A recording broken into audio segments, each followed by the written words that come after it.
There's been a lot of talk about the PlayStation 5 lately, which is understandable as we are closing in on the next generation. And as the rumor mill continues to swirl, I think there are some fundamental things that many people are overlooking when it comes to what would really benefit Sony with the next generation of consoles and enable them to hang on to the audience that they've gained with the PS4 and the PlayStation veterans like myself who have been playing on their consoles for over 20 years. I'm very old. So with that in mind, here's the 5 things that I think the PlayStation 5 needs to do.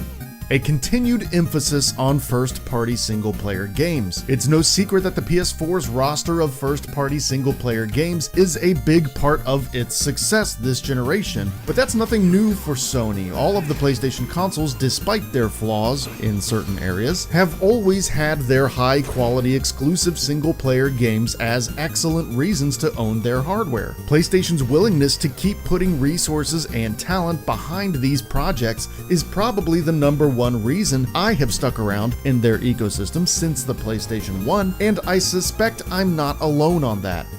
With game development getting so expensive these days and third-party multi-platform developers looking high and low for ways to recoup those costs, it's never been more important for fans of straight-up high-caliber single-player games that Sony stay the course in this regard. But they really shouldn't only stay the course. I think if they want to continue being the dominant superpower in the single-player space, they need to double down and continue to acquire new studios. It's no secret that Microsoft has obviously noticed this edge that Sony has, and they've been taking steps to challenge Sony on it by acquiring talented studios of their own like Ninja Theory. Sony needs to trust the instinct that led them to support so many studios and let it lead them to do the same with more studios.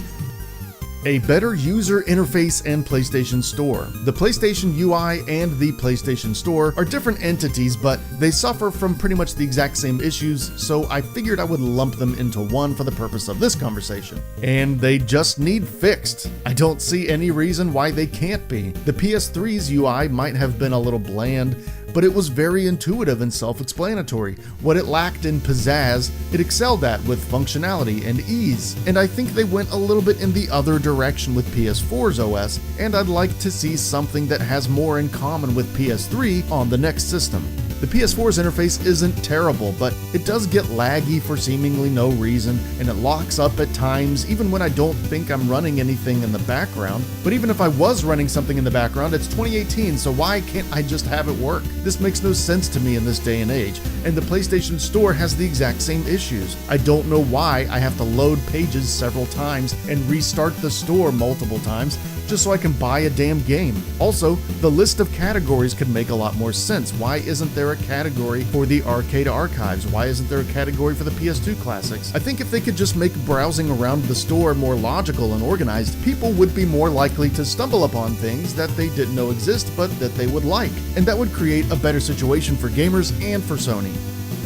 Do not go all digital. Physical releases must continue. This isn't something that I think we're in very much danger of, as it would kill off the stores that Sony needs to help sell the systems, but I do want to underline it. I think it goes without saying that a digital-only console would be a horrible idea, and we're just not there yet. Not necessarily because of internet connections, but I just mean that there's a lot of people out there like me who like to have games that are physical, that sit on shelves, that I can look at. I can let a friend borrow it. I can trade it into GameStop. I can sell it on eBay. It retains value. If it becomes rare, then it becomes even more valuable 10 or 20 years down the road. None of that really happens with digital games.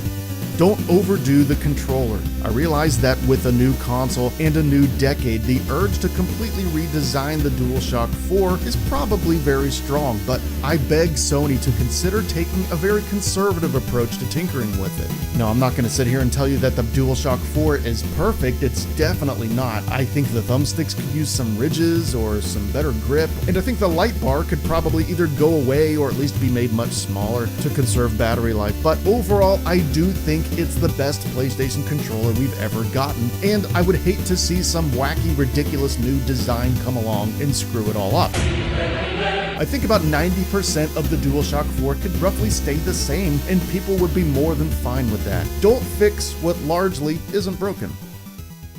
Backwards compatibility. This is a big one for me. I think it's fair to ask for, at the very least, backwards compatibility with the PS4, so I think we at least need that. And at this point, with how powerful the PS5 is going to be, I also don't see any reason why we can't have PS1 and PS2 games playable in the system, even if it's just software emulation. I think that's very doable on Sony's part, and it wouldn't necessarily mean that they couldn't sell PS1 and PS2 games to us digitally on top of that also. They can do both. If I have physical games, I can put them in. If I don't, I can buy them digitally on the PS Store. I have no problem with doing both. I did plenty of that with my PS3. I'd have no problem doing that with the PS5. Xbox has been going out of their way to establish backwards compatibility on their current and probably their next console, so Sony really needs to catch up just because of that alone. Now, if Sony really wants to reclaim that backwards compatibility throne, the ultimate rebuttal to what Xbox has been doing would be full backwards compatibility with PS1, PS2, and PS3 and PS4 games. I know the PS3 games would be tough because of the way that system was designed, but I think they could get it done if they really wanted to. Hell, I would even accept a compromise, like if they needed to release two consoles, one that played PS4 and PS5 games for the expected $399, and one more premium console that plays the entire PlayStation legacy for $4 or maybe even $5.99. I think that would be worth it to a lot of people, and it would make the difference between people like me buying a PS5 on day one and maybe waiting a few months for a bundle or a $50 sale or something. Well, there you have it. Those are the main things that I think Sony needs to focus on for its next console. I strongly believe that if they nail these 5 things with the next console, then we will see another solid generation from them. Now, I'm sure that there's some other things that would also be great, and maybe you disagree with me on something, so feel free to let me know in the comments. I'm very interested in continuing the conversation all the way up to launch. But until then, thanks for watching.